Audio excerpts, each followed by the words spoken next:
Le saint du jour, présenté par René Valécal. 16 mars, Saint Héribert. Héribert naquit dans une ville du Palatinat du Rhin vers 970. Son père, Hugues, comte de Worms, le confia à une abbaye du diocèse de Metz pour sa formation intellectuelle. Or, le jeune homme voulut s'y fixer en tant que moine, rencontrant ainsi l'hostilité de son père qui l'obligea à revenir à Worms. Non pas avec l'intention de le voir faire carrière dans le monde, ni de le marier, mais l'influencé sans doute par l'évêque du diocèse qui pensait à lui pour lui succéder. En fait, l'empereur Othon III vint dégager ses plans.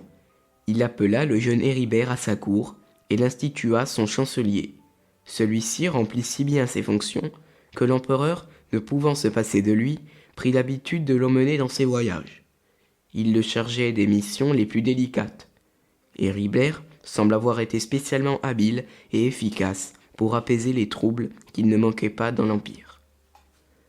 Vers 998, survint un événement qui fait honneur à la fois à la valeur du chancelier et à l'esprit chrétien de son maître.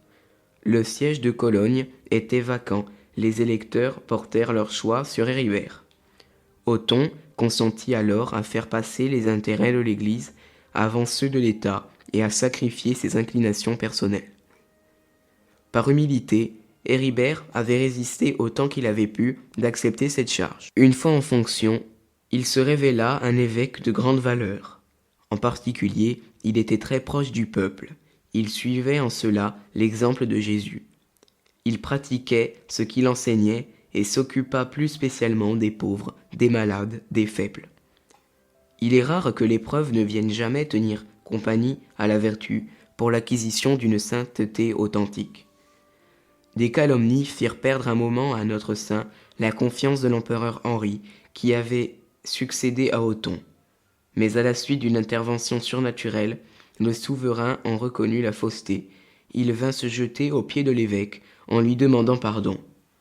Il lui rendit toute sa confiance et il le consultait souvent. Héribert mourut au cours d'une visite apostolique après une maladie. C'était le 16 mars 1021. Comme le bon serviteur de l'Évangile, il avait travaillé jusqu'au retour de son maître. Pour les saints, le repos n'est pas pour ici-bas.